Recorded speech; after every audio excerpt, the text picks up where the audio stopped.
Seigneur, merci pour ta grâce. Merci pour ce soir. Merci parce que tu as préparé nos cœurs avant même que nous n'ayons quitté de chez nous à la maison, afin d'écouter la parole que tu en réserves pour nous ce soir. Ce n'est même pas en ce moment que tu commences à préparer nos cœurs. C'est depuis bien longtemps que tu l'avais fait. Fais que nous soyons des terres fertiles pour cette parole. Que cette parole soit placée dans nos vies comme une graine. Comme un grain de sénévé, peut-être petit et méprisable, mais qui va produire de fruits extraordinaires devant ta face. Je te recommande tous ceux qui sont ici dans cet endroit et dans cette église. Mais je te recommande aussi tous ceux qui sont sur l'église virtuelle, connectés sur YouTube en train de nous suivre. Père éternel, laisse que ta grâce, de la même dose et la même dimension à laquelle elle coulera en ce lieu, que la même grâce coule, éternel Dieu, au travers les ondes, pour tous ceux qui nous suivent au loin, à Bukavu ou ailleurs. Dans le nom de Jésus-Christ, nous avons ainsi prié et déclaré. Amen. Est-ce que quelqu'un peut acclamer le Seigneur? Fais le mieux que cela. Acclame bien le Seigneur. Amen, amen. Combien sont heureux d'être dans la présence de Dieu aujourd'hui? Je suis très très heureux de me retrouver en ce jour ici avec vous, alors qu'on m'a dit que les taxmen grèvent, c'est ça? Donc il y a beaucoup de personnes peut-être qui n'ont pas pu être là ce soir. C'est le signe que le Seigneur est sur le point de te donner ton véhicule. Ton amen n'est pas arrivé ici devant. Ton amen n'est pas arrivé ici devant. Donc ça veut dire les gens avec qui je suis ici ce soir, ce sont les vaillants et les héros. Que Dieu te donne ton véhicule avant la fin de l'année. Ton amen n'est pas arrivé. Amen, amen. Que le nom du Seigneur soit béni. Rapidement, prends avec moi ta Bible. Si tu as une dîme, tu as une offrande, tu as une enveloppe que tu devais remettre, fais-le directement. Alors que nous serons en train de lire les Écritures. Ésaïe 37, le verset 1 à 7. Je suis toujours en train de continuer avec les enseignements que j'étais en train de donner ces derniers jours sur Ézéchias, sur Ézéchias, des leçons et des témoignages. Amen, amen. Et ce soir, je serai en train d'aborder ce qui, je pense, sera la dernière partie de mon enseignement, de cette longue série d'enseignements. J'ai parlé d'Ézéchias et du temple, d'Ézéchias et de la Pâque. J'ai parlé d'Ézéchias et de la victoire, de sa confiance en Dieu. Ce soir, je parle de Ézéchias et le prophète Ésaïe. Dis avec moi Ézéchias et le prophète Ésaïe. Dis le mieux Ézéchias et le prophète Ésaïe. Alors si vous êtes connecté en direct, partagez le live à plusieurs et je démarre. Ésaïe 37, le verset 1 à 7. Ésaïe 37, le verset 1 à 7. Je veux nous aider à lire. Amen. La Bible déclare: le roi Ézéchias eut entendu cela, il déchira ses vêtements, se couvrit d'un sac. Vous vous souvenez de l'histoire? C'est après que le roi d'Assyrie était en train de le menacer de venir détruire le royaume et qu'il venait pour essayer de conquérir Israël. Alors la Bible dit, lorsque le roi Ézéchias eut entendu cela, il déchira ses vêtements, se couvrit d'un sac et alla dans la maison de l'Éternel. Il envoya Éliakim, chef de la maison du roi, Shebna, le secrétaire, et les plus anciens des sacrificateurs, couverts de sacs vers Ésaïe le prophète. Et ils lui dirent: ainsi parle Ézéchias, ce jour est un jour d'angoisse, de châtiment et d'opprobre. Dis avec moi d'opprobre. Car les enfants sont prêts de sortir du sein maternel et il n'y a point de force pour l'enfantement. Peut-être l'Éternel ton Dieu, peut-être l'Éternel ton Dieu a-t-il entendu les paroles de Rabshaké que le roi d'Assyrie, son maître, a envoyé pour insulter le Dieu vivant. Et peut-être l'Éternel, dis avec moi peut-être. Peut-être l'Éternel, ton Dieu, exercera-t-il ses châtiments à cause des paroles qu'il a entendues. Fais donc monter une prière pour le reste qui subsiste encore. Dis avec moi, fais donc monter une prière. Fais donc monter une prière pour le reste qui subsiste encore. Le verset 5, les serviteurs du roi Ézéchias allèrent donc auprès d'Ésaïe. Verset 6, et Ésaïe leur dit, voici ce que vous direz à votre maître. J'aime les prophètes. Il dit à votre maître. C'est aussi son roi pourtant. Ainsi parle l'Éternel, ne t'effraie pas, ne t'effraie point des paroles que tu as entendues et par lesquelles m'ont outragé les serviteurs du roi d'Assyrie. Je vais mettre en lui un esprit tel que sur une nouvelle qu'il recevra, il retournera dans son pays et je le ferai tomber par l'épée dans son pays. Amen, amen. Est-ce que tu peux acclamer pour la parole du Seigneur? Je préfère m'arrêter là alors que tu te rassois dans la présence de Dieu. Amen, amen. Cet homme Ézéchias nous a enseigné tellement de choses depuis le premier jour que j'ai commencé à parler de lui. C'est la 40e séance que je parle maintenant de cette histoire. La 6e? C'est la 6e, j'ai l'impression. C'est la 5e. Vous êtes sûr? Alors je suis un peu perdu. Vu que j'avais voyagé, je suis revenu. Mais dans tous les cas, j'espère que ce sera la dernière séance. Combien ont été bénis par cet enseignement depuis que je l'ai démarré? Il y a un homme de Dieu qui m'écrivait encore aujourd'hui. Je ne savais même pas qu'il suivait les enseignements sur Ézéchias. Alors que je quittais de la maison pour venir à l'église, il m'a écrit, il m'a dit, ah, j'ai vu que tu parles encore de ça, j'ai suivi les enseignements. Ça m'a béni énormément. Amen, amen. Amen, amen. Dis avec moi Ézéchias et le prophète Ésaïe. On a vu comment est-ce que Ézéchias, contrairement à tous les autres rois, premièrement se confiait en l'Éternel. Deuxièmement, il a été capable de mettre l'idolâtrie hors d'Israël. Troisièmement, il faisait passer le temple ou la maison de Dieu en priorité. De telle sorte que c'est la première chose dont il s'est occupé après être accédé au pouvoir. Mais cet homme Ézéchias a encore beaucoup de choses à nous enseigner. Et parmi les choses qu'il nous enseigne, c'est la relation particulière qu'il avait avec le prophète. La Bible déclare dans l'histoire que nous avions lue et que j'ai même exploité la dernière fois où j'ai parlé d'Ézéchias. La dernière fois j'ai parlé de cette histoire où Rabshakeh, un messager du roi d'Assyrie, était venu les menacer,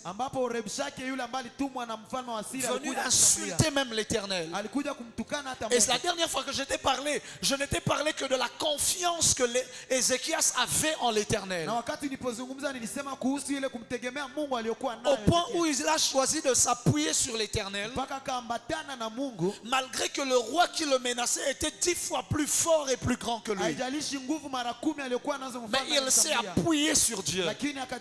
Il a cru que Dieu était capable de le délivrer. De telle sorte que même le Rabshakeh était choqué et étonné. Au point dans sa lettre et dans ses insultes, il dit, mais en qui est-ce que tu te confies, Ézéchias? Parce que pour lui c'était de la folie de voir que quelqu'un d'inférieur réussit à résister alors qu'il sait qu'il est inférieur. Cet homme s'était dit que peut-être Ézéchias a fait alliance avec des rois de l'Égypte. Peut-être qu'il a fait alliance avec des rois quelque part. C'est pour ça qu'il était sûr qu'il allait avoir la victoire. Et c'est de ça que je t'ai parlé la dernière fois. Je t'ai parlé de la confiance qu'Ézéchias avait en l'Éternel. De telle sorte que l'on dit qu'avant lui et même après lui, aucun roi en Israël n'avait eu un tel degré de confiance en Dieu. C'est un degré de confiance que même Salomon n'avait pas eu en l'Éternel. Parce que Salomon était le roi qui avait fait beaucoup d'alliances avec beaucoup de rois et des royaumes. Mais Ézéchias avait décidé de ne s'appuyer que sur l'Éternel. Mais ce que je ne t'ai pas dit, c'est que dans sa confiance en l'Éternel, il y avait quelqu'un derrière les rideaux. Il s'appelle le prophète Ésaïe, fils d'Amoth. Dans la confiance qu'on voit Ézéchias manifester envers Dieu, c'est parce qu'Ézéchias ne marche pas seul. Il a avec lui l'un des grands prophètes d'Israël, Ésaïe, fils d'Amoth. Ton amen n'est pas arrivé.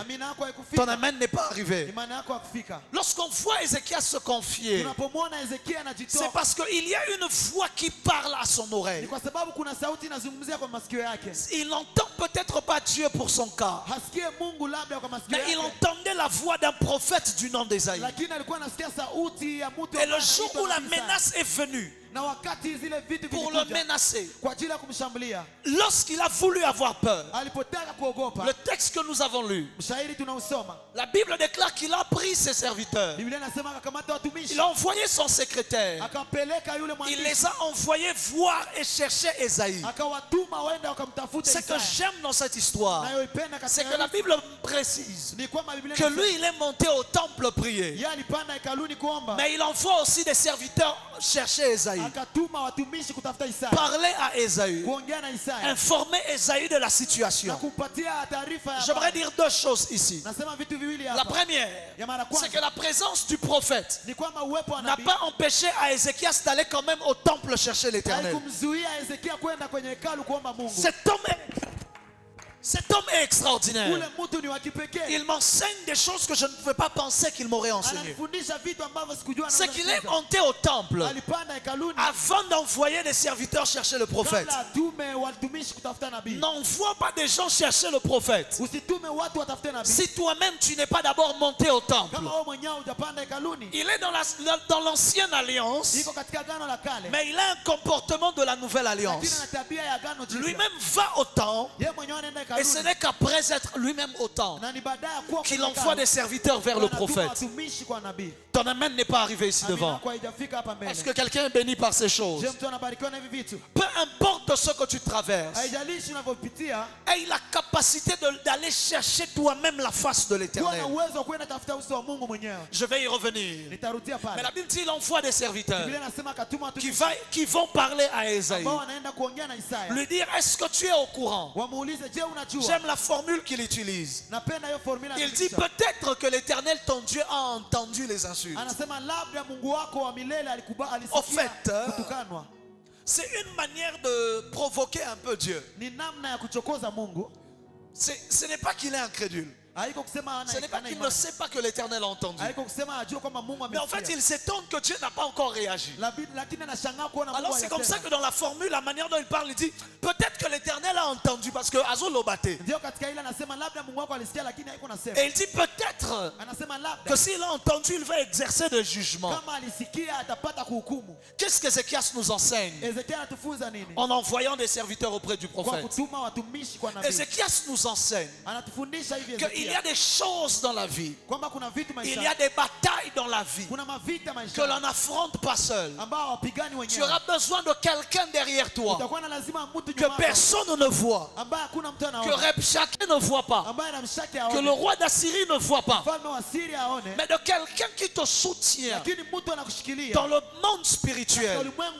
Ézéchias nous enseigne que tu ne peux pas établir un trône s'il n'y a pas de spiritualité derrière.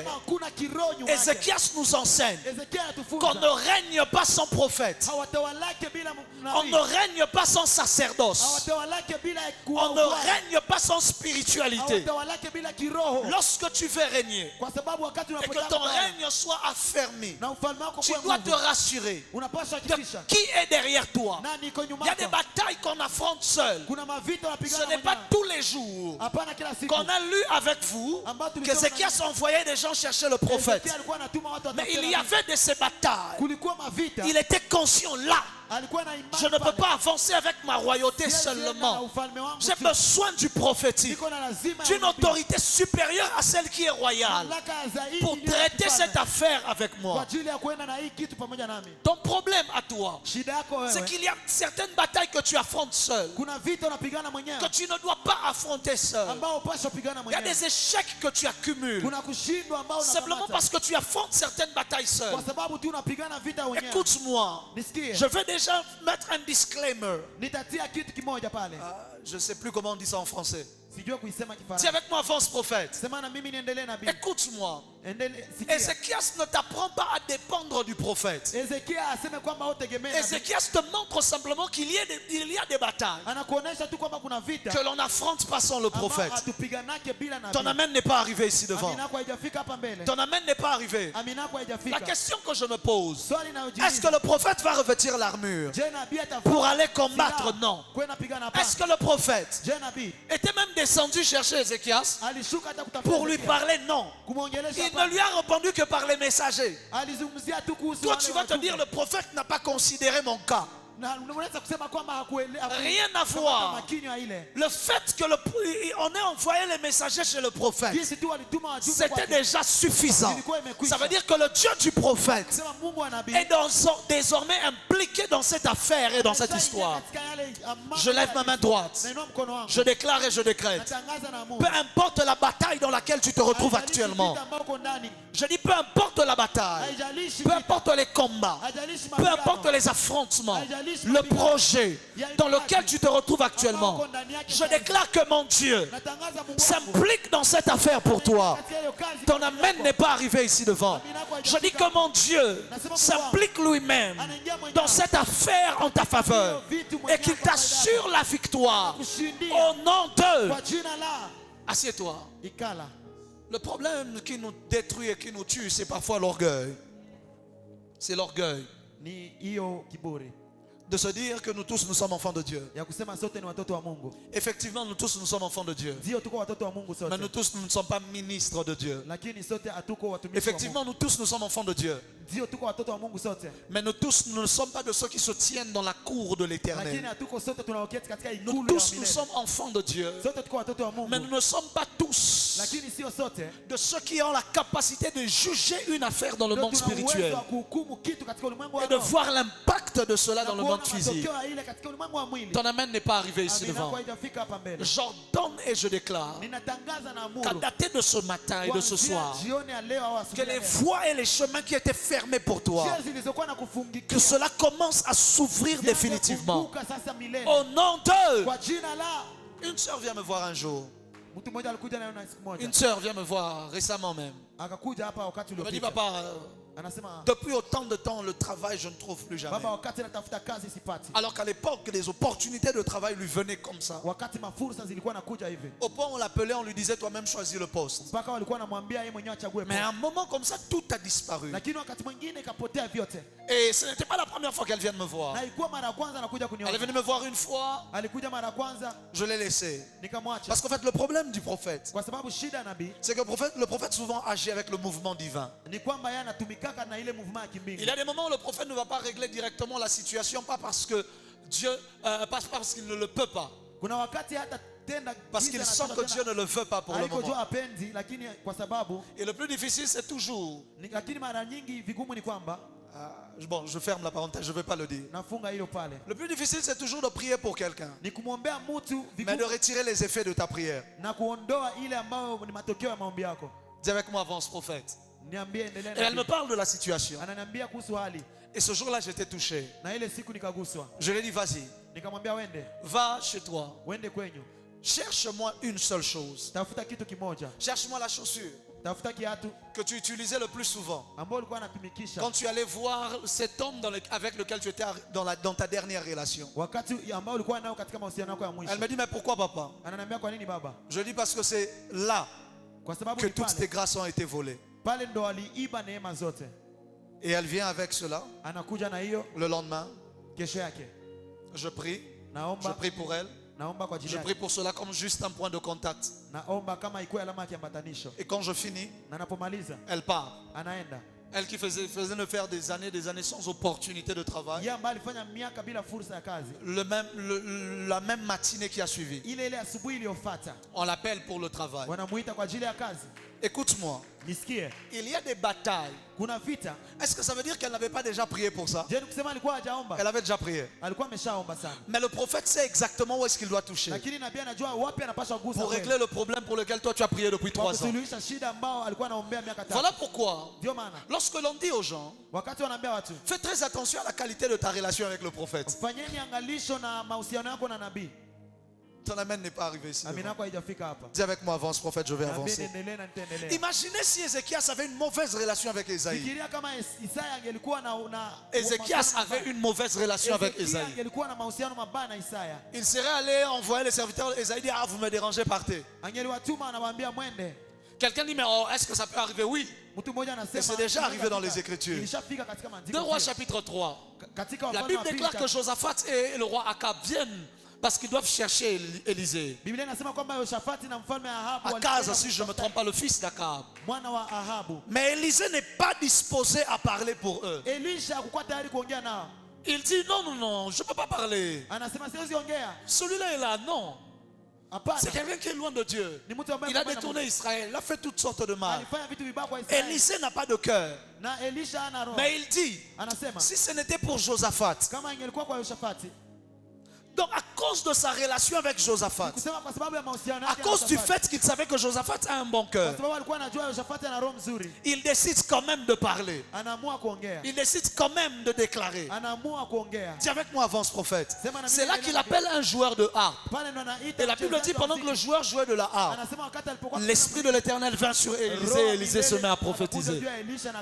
C'est-à-dire, je peux avoir la parole de l'Éternel, mais telle personne fait en sorte que je ne prophétise pas. Mais telle autre personne me pousse quand même à prophétiser. C'est-à-dire, je peux avoir la parole de l'Éternel, mais juste quelqu'un ce jour-là est venu au culte, à cause de lui je ne prophétise plus. Tout le monde rate la grâce. Je ferme la parenthèse. Je ferme la parenthèse. Dis avec moi, avance prophète. Dis avec moi, avance prophète. Alléluia. Amen. Et il envoie le serviteur, ses serviteurs auprès d'Ésaïe. Il y a des batailles que l'on n'affronte pas seul. Frères et sœurs, tu entres dans un projet très important. Tu entres dans une affaire que tu sais être de la plus haute importance. Ne va pas seulement comme ça. Ça ne veut pas dire que Dieu n'est pas capable de le faire sans même que tu n'aies vu le prophète. Tu es capable de toutes choses. Mais il y a des assurances que l'on préfère mettre de son côté avant une bataille. Écoute-moi. Quand on va dans la bataille, il arrive qu'on prenne même les armes qui ne sont pas très importantes, mais que ce soit là quand même. Je ne sais pas si quelqu'un comprend. C'est ainsi que la Bible déclare. 2 Chroniques 20, si je ne m'abuse. La Bible dit, confiez-vous en l'Éternel et vous serez affermis. Confiez-vous en ses prophètes et vous réussirez. Cet homme n'avait pas besoin d'affermissement. Il était affermi parce qu'il avait confiance déjà en l'Éternel. La Bible dit que, j'ai parlé de la confiance qu'il avait en Dieu. Mais ce jour-là, il avait besoin de la réussite. Pour la réussite, il devait aussi apprendre à se confier en Ésaïe. Il était au temple et il priait. Ésaïe n'est même pas au temple. Natiki. Lui, il est au temple. Ésaïe n'est même pas au temple. Mais il envoie des gens lui parler, lui apporter les messages. Je ne sais s'il était sur une montagne. Je ne sais s'il était chez lui à la maison. Mais il envoie des gens. Mais pourquoi tu es déjà au temple? Le Dieu que tu cherches, il est déjà là. Il dit non. Dieu a des principes. Il a dit confiez-vous en l'Éternel et vous serez affermis. Confiez-vous en ses prophètes et vous réussirez. Cette bataille je ne peux pas l'affronter seul. Je prie pour quelqu'un ce soir. Je ne sais pas quelle est la bataille que tu as affrontée seul jusque-là. Je ne sais pas quel est le combat et le projet dans lequel tu t'es senti seul jusque-là.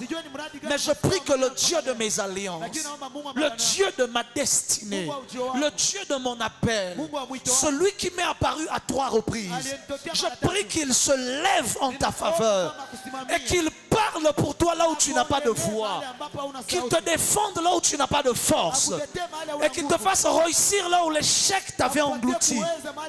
Au nom de... Ton amen n'est pas arrivé ici devant. Donne-moi le plus grand des amens. Alléluia. Alléluia. Que le nom du Seigneur soit béni.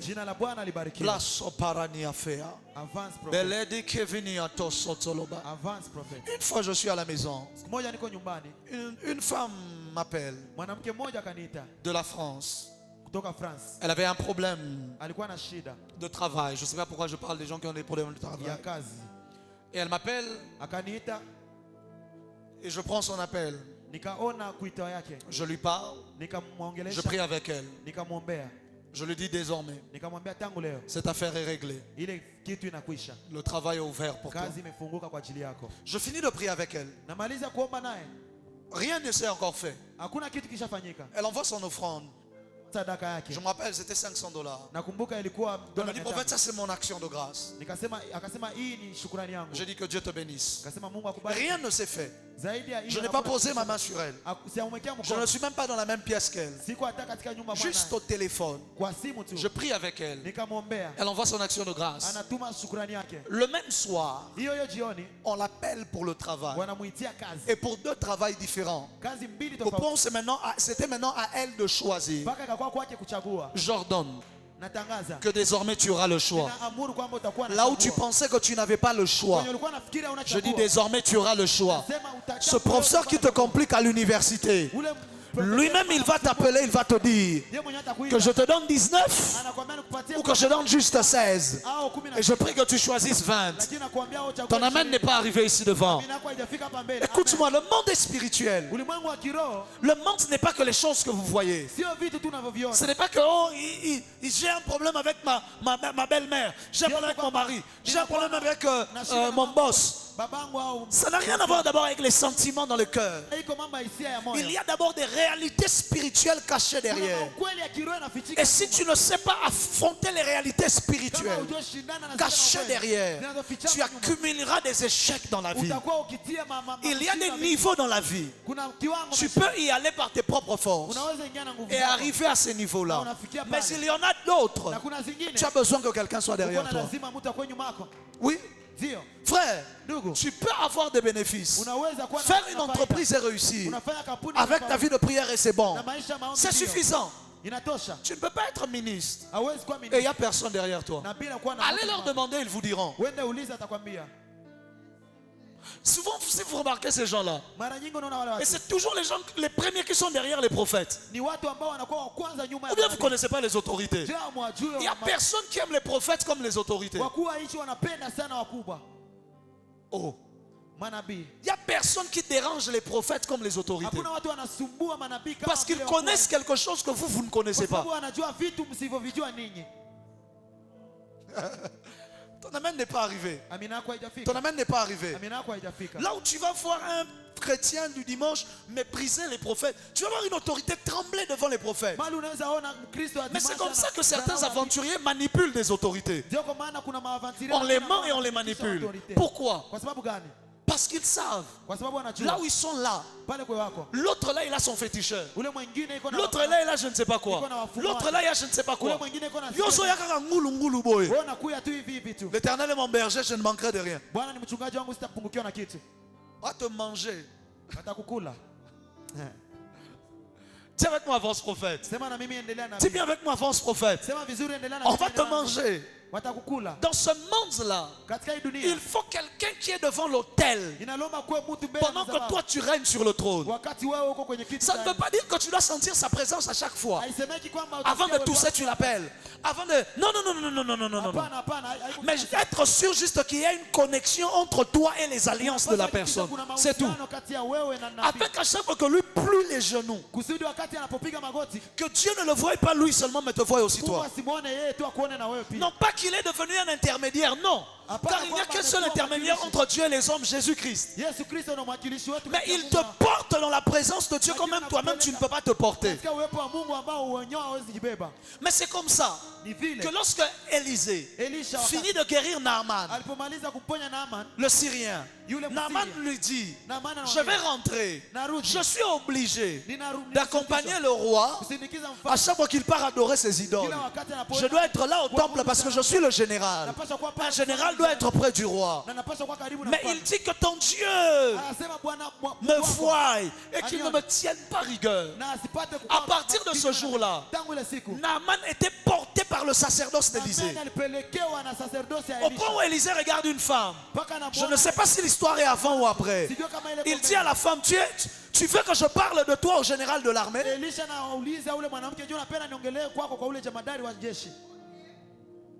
Élisée, il est dans un autre pays, à Sarepta.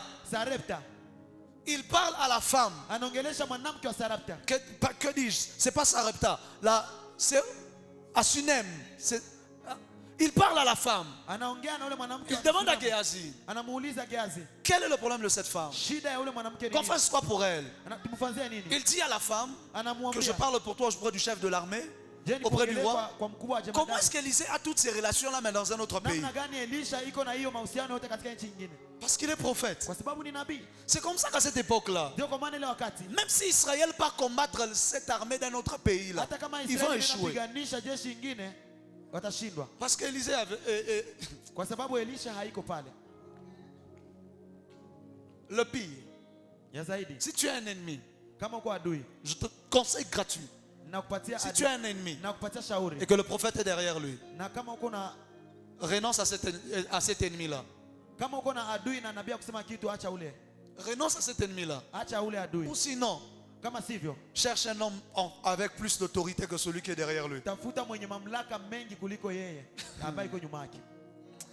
Dis avec moi, avance prophète. Dis avec moi, avance prophète. Ma fille est là. Elle prie parfois avec des gens là sur internet. Et cet homme de Dieu l'a fait une vision un jour. Il dit, je vois votre maison. Mais je vois comme s'il y avait un grand aigle, je ne sais même plus, qui couvre la maison. Et j'ai compris qu'il doit y avoir un grand homme de Dieu auquel vous êtes affilié. Et elle lui a dit oui. Je prie chez le prophète Ézéchiel. Et il a commencé à me chercher sur internet.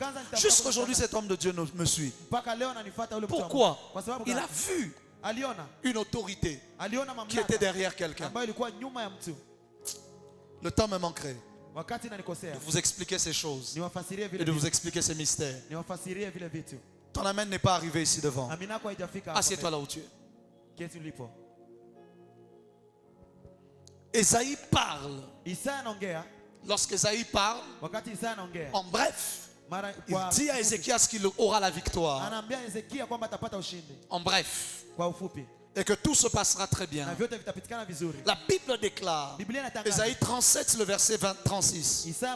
La Bible dit, l'ange de l'Éternel sortit et frappa dans le camp des Assyriens 185 000 hommes. Et quand on se leva le matin, c'était tous des corps morts. Un homme qui se confie au prophète. Il y a des batailles, ce ne sera pas lui qui les affrontera. Ton amen n'est pas arrivé. C'était le combat d'Ézéchias. Ézéchias a pris. Il a fait la sous-traitance du combat. Quand le prophète parle, ce n'était pas pour donner la force à Ézéchias d'aller au combat. Mais c'est l'ange de l'Éternel qui sort et qui tue les gens. D'ailleurs, même l'histoire dans laquelle la Bible déclare, confiez-vous en l'Éternel, vous serez affermis en ses prophètes et vous réussirez. Vous savez c'était quelle histoire? C'était l'histoire où Josaphat doit aller affronter 3 armées qui se sont liguées contre Israël. Et quand il veut aller les affronter ces armées, un prophète vient et le prophète dit: mettez des musiciens devant l'armée, que les musiciens chantent. Ils sortent pour aller combattre, ils mettent les musiciens devant, ils partent pour combattre. La Bible déclare que lorsqu'ils arrivent sur le champ de bataille, ils trouvent des morts. Il n'y a plus d'armée à combattre. Pourquoi? Parce que la première armée s'est levée contre la deuxième, la deuxième s'est levée contre la troisième. Ils se sont entretués entre eux. À chaque fois qu'un homme d'un cœur sincère croit en une onction prophétique que Dieu a établie au-dessus de sa vie, il y a des batailles, ce ne sera plus à lui de les combattre.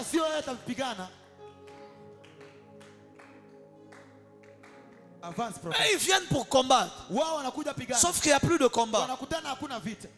Ézéchias, il se réveille le matin. Tous leurs ennemis sont morts.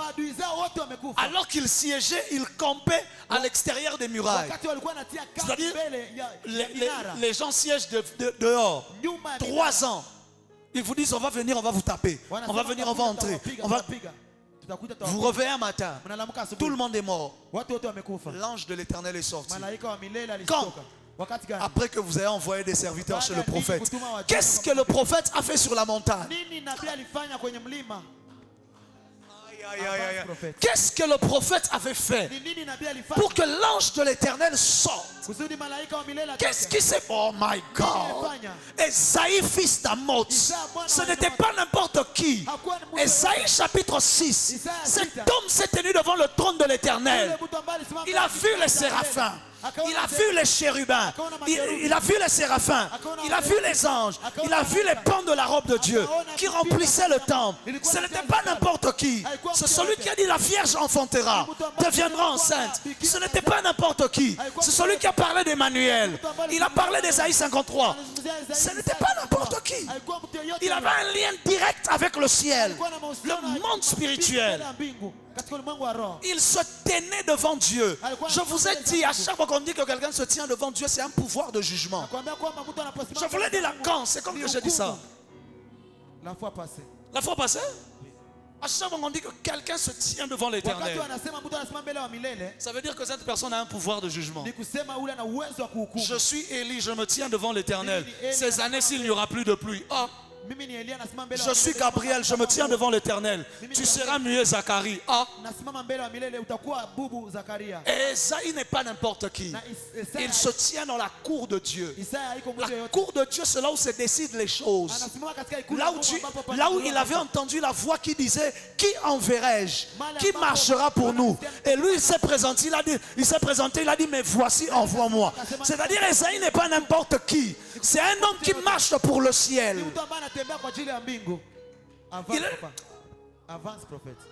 Il est le représentant légal du ciel sur la terre.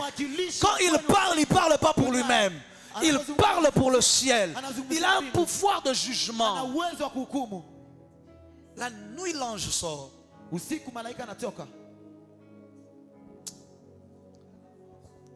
Tu avais prévu de combattre ce combat?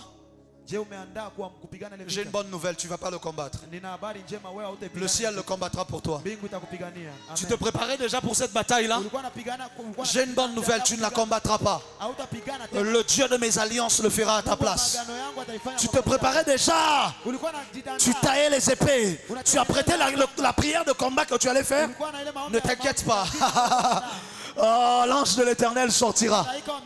L'ange de l'Éternel. Tu as prêté déjà les phrases que tu devais dire à ce boss-là pour avoir la promotion.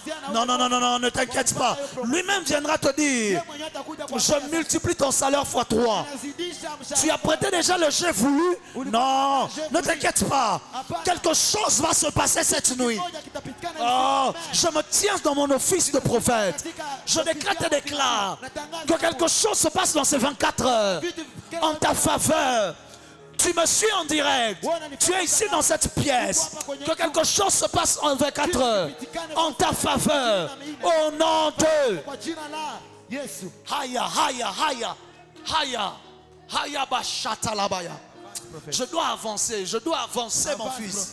Je dois avancer. Avance, papa. Dis avec moi Ézéchias et le prophète Ésaïe. Brantosa. Que le trône ne te fasse jamais oublier que tu as besoin du prophète. Votre problème avec vous, c'est que lorsqu'on vous donne le trône, c'est le jour où vous oubliez l'église. Lorsqu'on vous donne le trône, c'est là que tu oublies les mingwazi. Lorsque Dieu te donne le trône, c'est là que tu oublies le reste. Alors que eux, dans leur monde, c'est quand ils ont le trône qu'ils cherchent maintenant le féticheur. Parce qu'ils savent que c'est quand tu es sur le sommet de la montagne qu'il y a le plus de vent.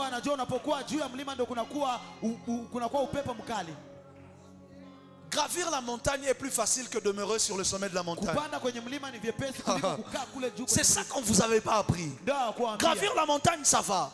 Mais quand tu es au sommet, c'est là que les vents que tu n'avais pas sentis en bas sont là. Les batailles que tu n'avais pas vécues en bas sont là. J'ai vu des gens arriver au sommet par une prophétie. Mais ensuite, il oublie Dieu. Il ne vient plus prier. Il ne cherche plus Dieu. Quelques jours après, ils ne savaient pas que là-bas c'est là où il y a le plus de vent. En bas dans la pauvreté, il n'y a pas de vent. Les seules personnes qui te combattent, ce sont les démons du quartier et les sorciers qui volent nus.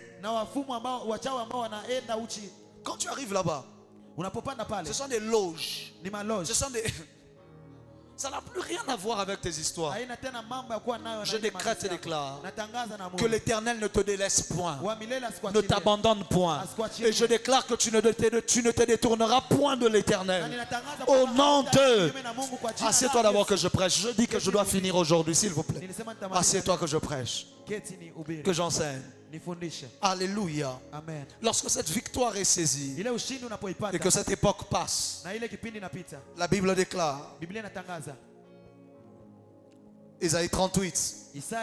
C'est comme ça que je lis maintenant les histoires dans Ésaïe. Les mêmes histoires, il y en a aussi dans le livre de Rois et dans le livre de Chroniques. Mais je les lis dans le livre d'Ésaïe. Parce qu'imaginez la qualité de la relation qu'il avait avec le prophète au point où les histoires d'Ézéchias se retrouvent dans le livre d'Ésaïe.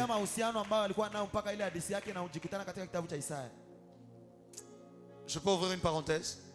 Est-ce que dans le témoignage de ma vie, il y aura ton témoignage?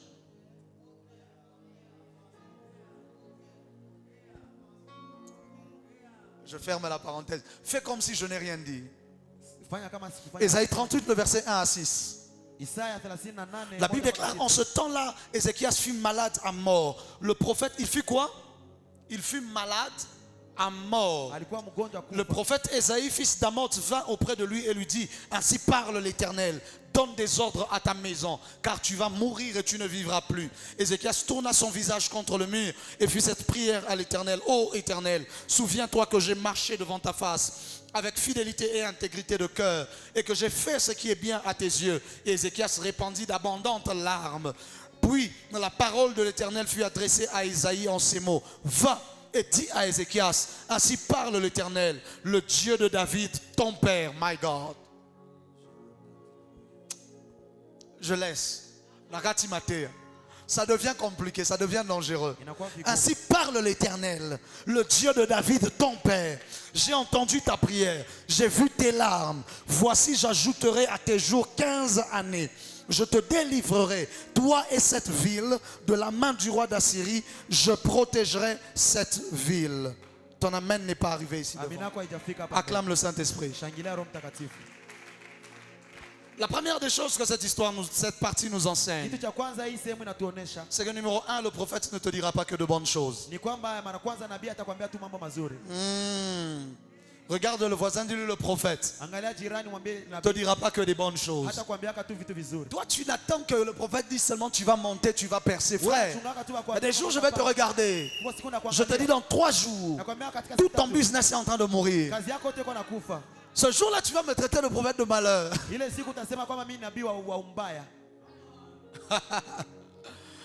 Alléluia. C'est comme ça que parfois, tu arrives quelque part, tu vois le malheur arriver, tu dis rien. Tu pries seulement pour eux. Tu leur dis juste on va prier, faites ça, faites ça. Ils ne savent pas pourquoi tu leur demandes tout ça. Mais toi, tu as déjà vu que le malheur va arriver. Quand le malheur arrive, vous célébrez seulement Dieu. Vous rendez seulement toute la gloire à Dieu. Sinon, c'est fini. Tu deviens le prophète de malheur. Regarde le voisin, dis-lui, sois d'accord avec le fait que Dieu, le prophète ne te dira pas que de bonnes choses. Souvent on attend que le prophète n'est pas un diseur de bonne aventure. Le prophète n'est pas là que pour te chatouiller et te faire du bien. Non. Le prophète peut te regarder et te dire abandonne ce péché-là, abandonne cet homme de Dieu-là, abandonne ce mari-là, abandonne cette femme-là, abandonne ce... Je ne sais pas moi. Abandonne ce travail-là. Alors que tu manges bien. Alors que le travail se passe bien. Alors que tout est bien. Tu dis mais pourquoi est-ce que le prophète demande que j'abandonne? Qu'est-ce que j'ai fait? Ah, est-ce que ça c'est Dieu? Mais s'il venait dire tu seras élevé, tu seras prospère, tu aurais cru. Dis avec moi le prophète ne me dira pas que des bonnes choses. Le même prophète qui était aux côtés d'Ézéchias, l'ange est sorti. Il a combattu pour Ézéchias. C'est le même qui vient voir Ézéchias et qui lui dit donne des ordres à ta maison car tu vas mourir. Ézéchias est malade. Il est malade. Il attend que le prophète vienne prophétiser sa guérison. Mais le prophète vient et lui dit tu vas mourir.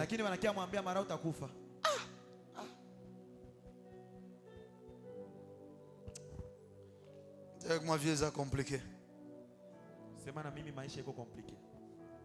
Vieux a compliqué, papa. Tiens avec moi, avance prophète. C'est ainsi que Jérémie a eu des problèmes dans tout son ministère. Il était considéré comme un prophète de malheur. En fait, le problème de Jérémie n'était pas le fait qu'il prophétisait le malheur, pas seulement. Mais c'était le fait qu'il prophétisait le malheur pendant que tous les autres prophètes de son époque prophétisaient le bonheur. C'est-à-dire, il va là-bas. On leur dit, vous allez réussir. Vous allez avoir la victoire. Ils viennent chez Jérémie.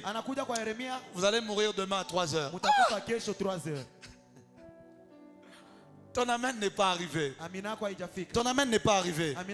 C'est comme ça que des gens partent d'église en église et des prophètes en prophètes. Parce qu'on ne lui dit plus les choses qu'il aime entendre dans cette église. Alors il entend dire qu'il y a un prophète. Il part maintenant. Et c'est comme ça que les gens se perdent et s'éloignent de Dieu. Dis avec moi, avance prophète. Numéro 2. Malgré ce que le prophète peut dire, cela n'annule pas ta relation personnelle avec Dieu. Ton amen n'est pas arrivé ici devant. Ésaïe vient. Il dit à Ézéchias, tu vas mourir. Ézéchias n'a pas simplement dit amen à la parole du prophète. Il est allé chercher l'Éternel, son Dieu. Il est allé au temple. Il s'est tourné vers l'Éternel. Et il a prié à l'Éternel. Dis avec moi, avance prophète. Peu importe ce qu'un prophète t'annonce, même si c'est le plus grand de tous les prophètes, cela n'annule pas ta relation personnelle avec Dieu. Même si je viens te dire tu vas réussir, cela n'annule pas ta relation personnelle avec Dieu. Même si je viens te dire demain à 3 heures, tes affaires vont être détruites, cela n'annule pas non plus le fait que tu puisses aller prier et que Dieu rende même fausse ma parole s'il faut. Ton amen n'est pas arrivé. Ton amen n'est pas arrivé. Ne sois pas conditionné totalement par ce qui sort seulement de la bouche du prophète. Souviens-toi que le prophète n'est pas intermédiaire entre toi et Dieu. Il n'y a qu'un seul intermédiaire entre Dieu et les hommes et il s'appelle Jésus-Christ. Ton amen est arrivé. Ton amen est arrivé. Amen, papa. Alléluia. Amen. Alléluia. Amen. Tu peux aller prier et Dieu te conduit. Tu peux aller prier et Dieu change les choses en ta faveur. Fais très attention maintenant avec cet exercice. Parce que cet exercice-là est dangereux aussi. Parce que tu risques d'entendre une voix qui n'était même pas la voix de Dieu maintenant. Avance, papa. Samuel dit à Saül, vas-y. Samuel anambia Sauli wende. combat ces hommes, dévoue tout par interdit, tue tout. Tue tout, du plus petit au plus grand, même le bétail ne laisse rien. Saül revient, il garde le bétail, les vaches, pour sacrifier à Dieu. Et la Bible déclare, Samuel entre. Il demande à Saül, quels sont ces beuglements que j'entends? Il dit, oh, j'ai obéi à la voix de l'Éternel. De quelle voix parle-t-il? Vu qu'il sait qu'il n'a pas fait ce que Samuel a demandé. Mais comment est-ce qu'il dit j'ai obéi à la voix de l'Éternel? C'est parce qu'après, il est allé. Et certainement une voix lui a parlé. Et lui a dit non, garde ça pour un sacrifice à Dieu. Tu vas me sacrifier ça. Il a dit oh, l'Éternel est vivant, l'Éternel a parlé. Il est allé. Il a fait cela. Et à cause de ça, Samuel vient avec le jugement. Il dit à cause de cette désobéissance, tu perds le royaume et ainsi de suite et ainsi de suite. Le problème de Saül, c'était quoi? C'est que lui aussi entendait l'Éternel. Parce que depuis 1 Samuel 9, la Bible déclare Saül est-il aussi parmi les prophètes. Lui aussi il prophétisait. Le problème des églises prophétiques, c'est quoi? C'est que les gens entendent Dieu. Alors ils ont du mal à entendre le prophète. Ils ne savent pas que eux n'ont pas le jugement. C'est le prophète qui a le jugement. Il a entendu une voix. Maintenant, je ne sais pas. Je ne sais pas vous dire si c'était la voix de l'Éternel ou si c'était la voix d'un esprit ou il s'était trompé. Quelqu'un dit mais pourquoi? Parce que ça peut être Dieu qui est vraiment venu lui dire autre chose. Mais pour tester la qualité d'obéissance qu'il avait à Samuel. C'est bizarre, frère. Dieu est bizarre. Vous pensez que Dieu est facile, hein? Le jour où tu comprends Dieu, ça veut dire que tu ne l'as pas compris. Dieu. Hein? Parfois, j'ai envie de m'asseoir, vous montrer toutes les histoires dans la Bible qui prouvent que Dieu est compliqué. Ou bien il est allé, il a entendu ses propres émotions, il a dit c'est Dieu. Faites donc très attention. La Bible déclare qu'en ce qui concerne les prophéties, éprouvez les esprits. Quand tu es sûr que la voix qui a parlé là, c'est la voix de Dieu qui a parlé, et que tu es convaincu dans ton cœur, frère, fais ce que la voix de Dieu a dit. Mais si un prophète parle et tu n'es pas convaincu de ce qui est dit, pas parce que tes sentiments ne sont pas convaincus, parce que le Saint-Esprit en toi n'atteste pas que c'est Dieu qui parle, alors ne le fais pas, ça veut dire que ce n'est pas l'Éternel. C'est pour cela qu'il faut avoir la maturité spirituelle et qu'il ne faut pas beaucoup aimer les prophètes. Il ne faut pas beaucoup aimer la vie d'aller courir derrière les prophètes. Tu peux t'embrouiller. Moi-même je suis prophète et je te dis ça. Tu peux t'embrouiller. Vous pensez que c'est pour rien que moi je prophétise pas tout le temps? Parce que prophétiser tout le temps peut embrouiller même les gens. Je peux commencer à prophétiser maintenant jusqu'à demain matin. Je commence ici, jusque là-bas derrière. Mais ce soir par exemple je ne vais pas le faire. Pourquoi? Parce que je veux que tu écoutes la prophétie de la parole de Dieu. Elle est claire et elle n'a pas d'ambiguïté. C'est à toi de l'appliquer et elle te bénit. Mais il y a des jours où je viens, je te dis quelque chose de précis. Et tu suis le chemin de la chose. Je connaissais quelqu'un qui est venu me dire une fois, j'étais dans une relation, des prophètes sont venus me parler. Ils m'ont encore embrouillé x3. Oui. Je ferme la parenthèse. Je passe. Je disais, malgré ce que le prophète peut dire, cela n'annule pas ta relation personnelle avec Dieu. La Bible déclare, il se met à prier, 38 le verset 3. Ô Éternel, souviens-toi que j'ai marché devant ta face avec fidélité et intégrité de cœur, et que j'ai fait ce qui est bien à tes yeux. Ézéchias répondit d'abondantes larmes. Lorsqu'Ésaïe vient annoncer à Ézéchias le malheur de sa mort, Ézéchias n'a pas dit seulement Dieu, oh change, non, il a dit souviens-toi de moi. Qu'as-tu à présenter à Dieu comme souvenir au temps du malheur? Que peux-tu présenter à Dieu à la mémoire divine au temps du malheur? En fait, Ézéchias a pris, il a utilisé la loi des balances. Il a pris ce qu'il avait fait pour Dieu, son intégrité. Il a placé ça, il a dit je ne mérite pas la mort. Mais je vais vous expliquer quelque chose après. Ce soir, ajoutez-moi même 15-20 minutes, je termine l'enseignement et puis on part. Est-ce que tu es d'accord? Je vais tout terminer ce soir. Alléluia. Amen. Il prend et dit à Dieu, souviens-toi de moi. J'entends toujours des gens crier, Seigneur, souviens-toi de moi. Mais même Dieu cherche dans sa mémoire, il n'y a rien dont il peut se souvenir. Qu'est-ce que tu fais pour Dieu qui peut marquer Dieu au point où Dieu va se souvenir de toi? Tu vas dire, j'avais donné un jour autant à l'église. Tu es sûr que ce montant-là, tu n'as jamais donné ça à ta femme? Tu es sûr que ça, tu n'as jamais donné ça à quelqu'un qui te demandait juste? Frères et sœurs, en matière de souvenirs, ça concerne des affaires très lourdes et très élevées. Parce qu'au fait, quand Ézéchias dit souviens-toi de moi, il ne parle pas de n'importe quoi. Vous allez comprendre après. Il parle du fait qu'il a réouvert le temple, il a restauré le culte, il a réparé le temple, il a réhabilité les choses. C'est de ça qu'il parle.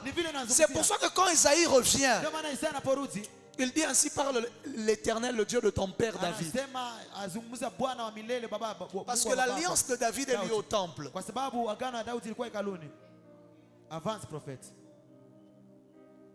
C'est sur base de l'alliance de David que Dieu exauce Ézéchias.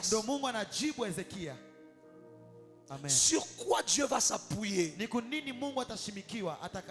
pour t'exaucer?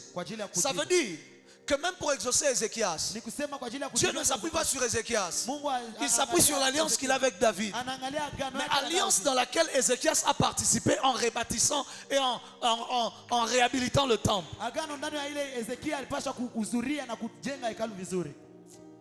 Apprends à te connecter aux alliances que les gens ont avec Dieu. Conseil gratuit. Apprends à te connecter aux alliances que les gens ont avec Dieu. Tu as un supérieur, un chef qui prie, qui aime Dieu. Un jour, prends une offrande, donne-lui seulement. Dis pourquoi? Non, non, non, je voulais juste te faire du bien. Mais toi-même, tu sais ce que tu faisais. Quelqu'un a entendu ce que je dis? Quelqu'un a entendu ce que je dis? Alléluia. Amen.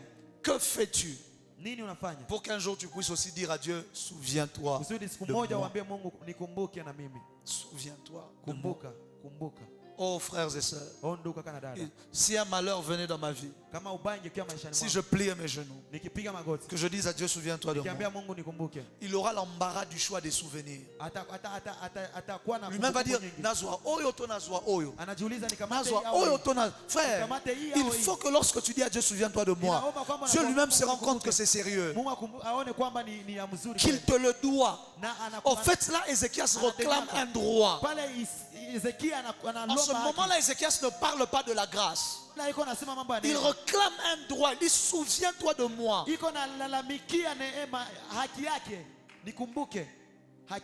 Parce que la grâce et la souveraineté ont décidé de sa mort. La souveraineté de Dieu a décidé de sa mort. Dieu a envoyé le prophète dire, tu vas mourir. Mais Ézéchias vient. Il prend le mérite, il dépose, il dit souviens-toi de moi. Est-ce que je mérite la mort? Avance, prophète.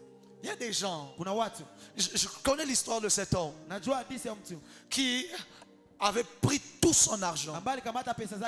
Et il était venu déposer une fois dans une église. Il a tout déposé. C'était des milliers et des milliers de dollars. Il a déposé sur l'autel de l'église. L'homme de Dieu a prié pour lui, il est parti. Quelque temps après, son fils meurt. Il emmène le fils au prophète.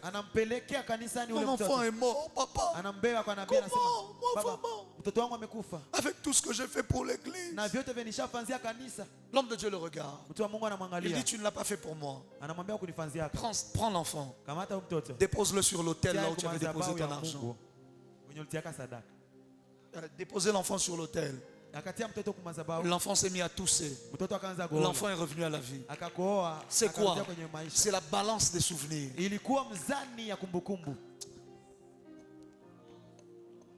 Frère, que je te dise quelque chose qui va te choquer. La grâce, c'est pas tous les jours. Toi, tu veux pas tous les jours seulement la grâce. La grâce. Ça s'appelle grâce parce que c'est particulier. Ça s'appelle grâce parce que ça n'intervient pas n'importe quand. Il y a des choses, c'est les balances qui doivent parler pour toi. Quelqu'un dira, mais est-ce que ce sont les œuvres de la loi? Non, je ne parle pas des œuvres de la loi. Je parle des œuvres de la foi.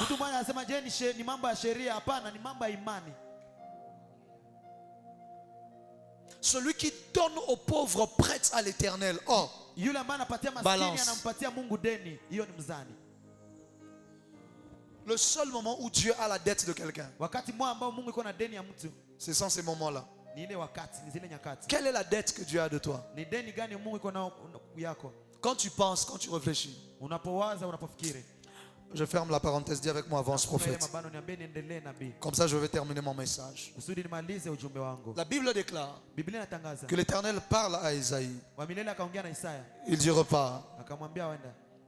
Ô Éternel, souviens-toi, il prie, il finit. La Bible déclare, puis la parole de l'Éternel fut adressée à Isaïe en ces mots.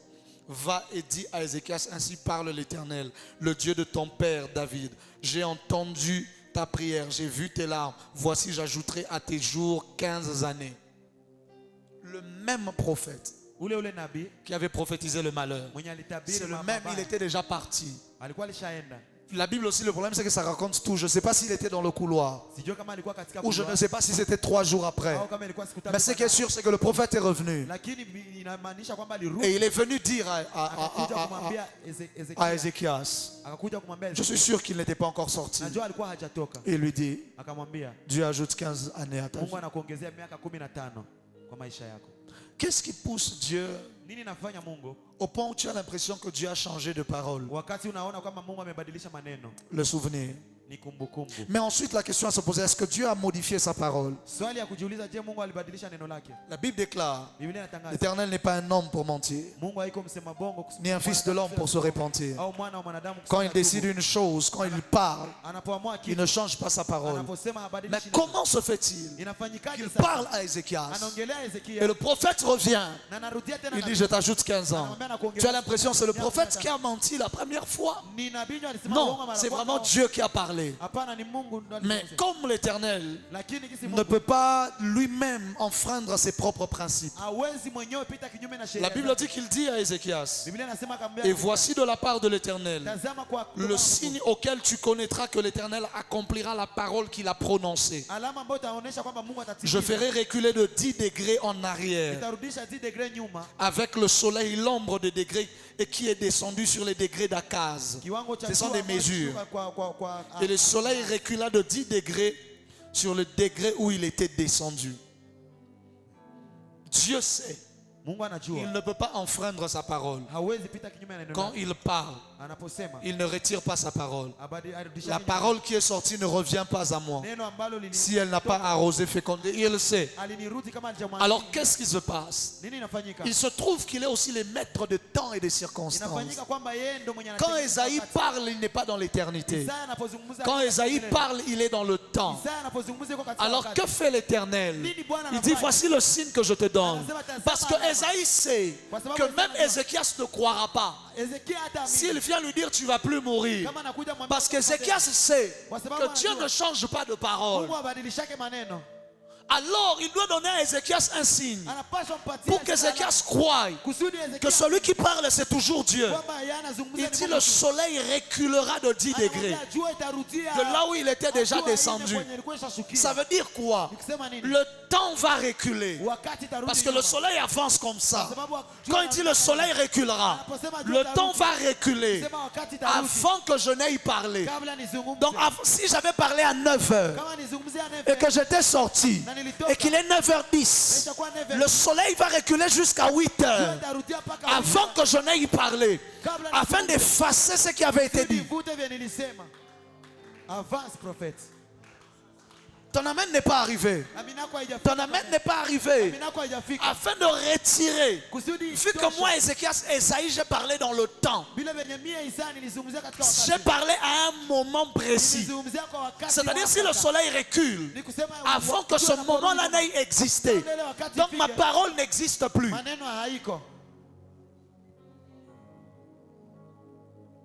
Dieu recule le temps. Et la parole est effacée. Et ainsi il peut lui ajouter maintenant 15 ans. Je lève ma main. Peu importe la sentence divine qui avait été prononcée contre toi, contre ta vie, contre ta destinée, je déclare et je décrète que le temps recule et que Dieu change les choses.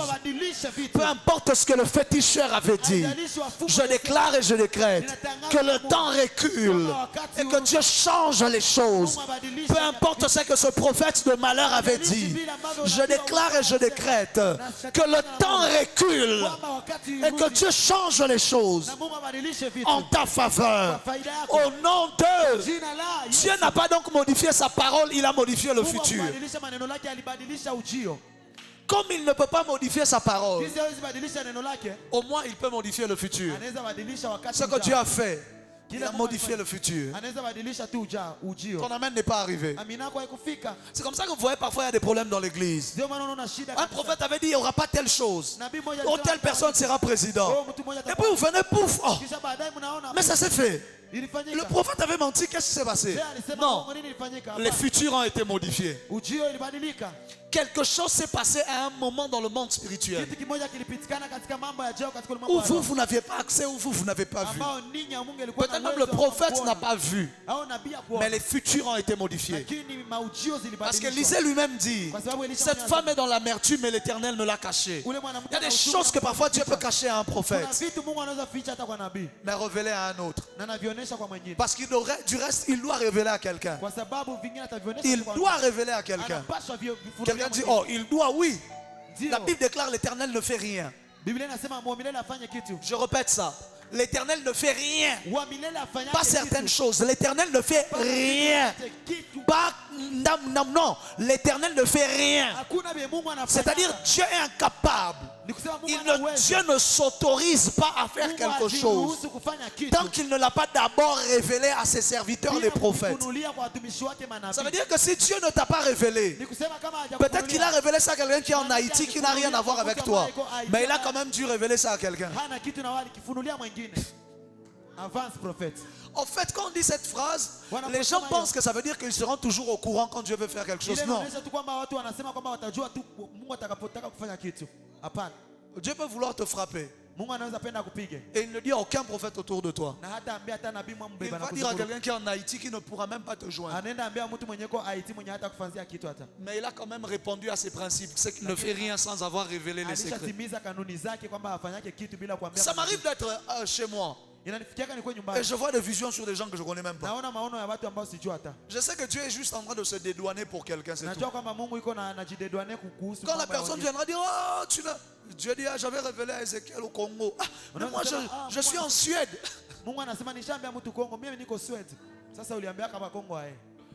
Frère, quand je vous dis Dieu est compliqué, je sais de quoi je parle. Souvent les pasteurs ne peuvent pas comprendre que Dieu est compliqué. Il faut être prophète. Être dans le monde du prophétique. C'est le jour là que tu comprends que Dieu est très compliqué.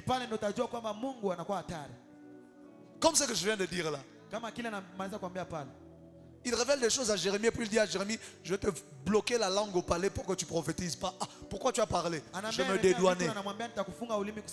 Pourquoi tu as parlé alors? J'étais juste en train de me dédouaner, mais je dois les frapper. Tu es compliqué. Dis avec moi, avance prophète. Assieds-toi, je termine par ici. Après ces événements, c'est là qu'on va tirer maintenant les conclusions et qu'on va clôturer. Qu'on va tirer les conclusions de toute cette histoire. Après ces événements, la Bible déclare, Isaïe 39, lisez avec moi le verset 1er au verset 8. Est-ce qu'on peut se lever pour lire juste ce verset ensemble? J'ai besoin qu'on se lève.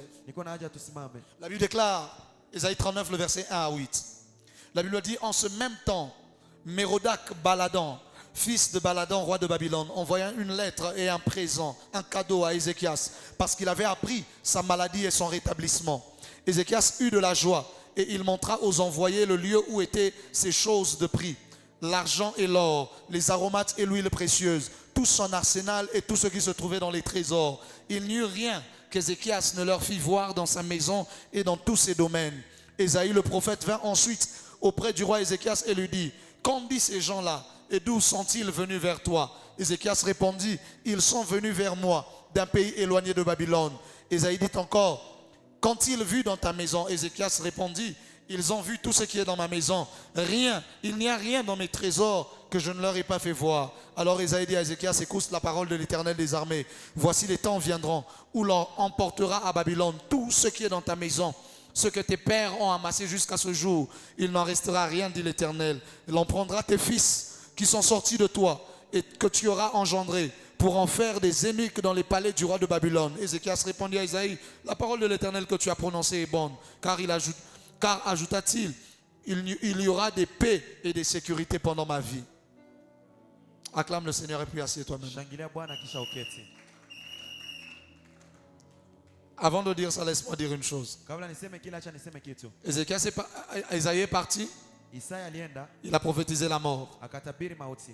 Il revient. Il prophétise la vie.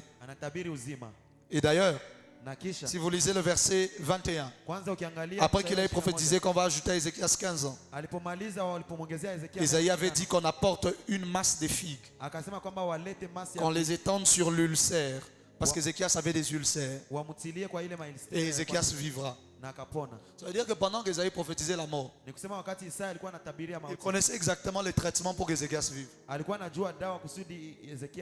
Quand je vous dis que Dieu est compliqué, vous ne me croyez pas. C'était juste une parenthèse. Maintenant, je dis ce que je dois dire. Ézéchias est rétabli de sa maladie. Et des serviteurs du roi de Babylone viennent avec des lettres et des présents venant de Babylone. Parce que le roi de Babylone a appris qu'il est guéri.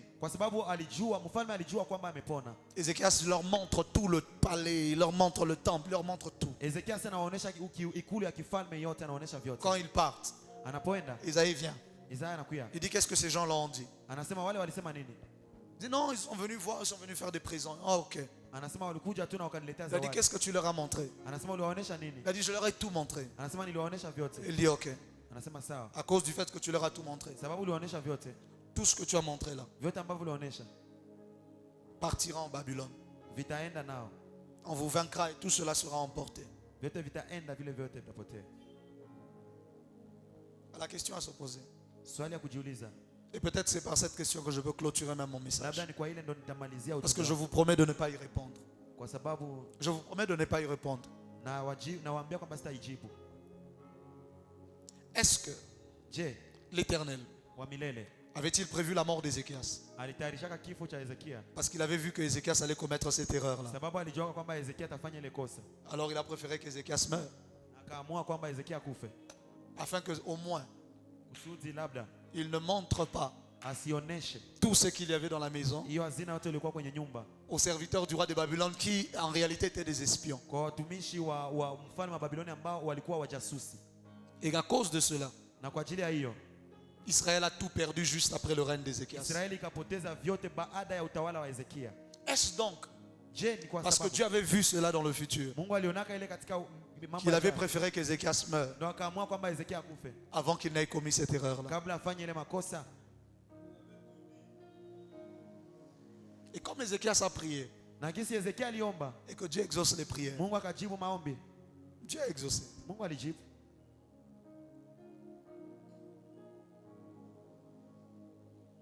Est-ce que cela veut dire qu'à chaque fois que tu insistes dans la prière pour quelque chose, cela peut te faire sortir de la volonté parfaite de Dieu pour te faire entrer dans la volonté permissive de Dieu? Est-ce que quand tu pries seulement pour cet homme-là, parce que c'est lui que tu veux comme mari, Dieu est capable de t'exaucer alors qu'il sait que cet homme va normalement te détruire et t'abîmer? Mais il t'exauce parce que tu as prié, alors que lui te préparait quelqu'un d'autre. Et tu fais aussi un mariage glorieux béni de Dieu, mais dans lequel tu vas souffrir au final parce que simplement tu as insisté. Et il a dit demander afin que votre joie soit parfaite. Tu as demandé, il a donné. Est-ce que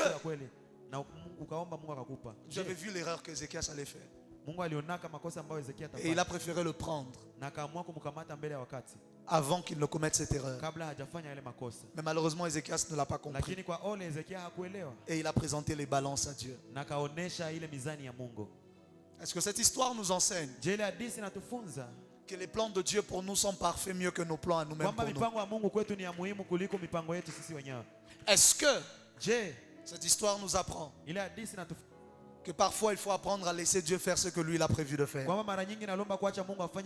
plutôt que d'insister de la manière dont toi tu vois les choses? Et pour la première fois, on a vu Ézéchias manifester un égoïsme qu'il n'avait jamais manifesté avant. Il répond à Esaïe, cette parole est bonne. Il dit à Esaïe, cette parole est bonne, parce que de toutes les façons, tous les malheurs que tu as dit n'arriveront pas pendant ma vie. Je serai déjà mort dans tous les cas. Pour la première fois, on a vu Ézéchias ne pas penser aux autres. Pour la première fois, on a vu Ézéchias commencer à manifester le type de cœur que ses pères avaient. Lui qui se confie en l'Éternel, qui pensait au peuple, qui pensait aux autres. Est-ce que cette histoire nous enseigne qu'il est préférable de partir lorsque Dieu a décidé, plutôt que de rester parce que nous on pense que ce serait mieux de rester? Est-ce que cette histoire nous enseigne que parfois Dieu peut prendre nos proches alors que nous on a encore besoin d'eux, mais Dieu peut quand même les prendre parce qu'il sait que s'il les laisse, il y a un malheur qui risque de venir? Est-ce que cette histoire répond donc à nos interrogations sur pourquoi est-ce que Dieu fait parfois ce qu'il fait? Que Dieu bénisse sa parole. Pasteur Bellamy monte.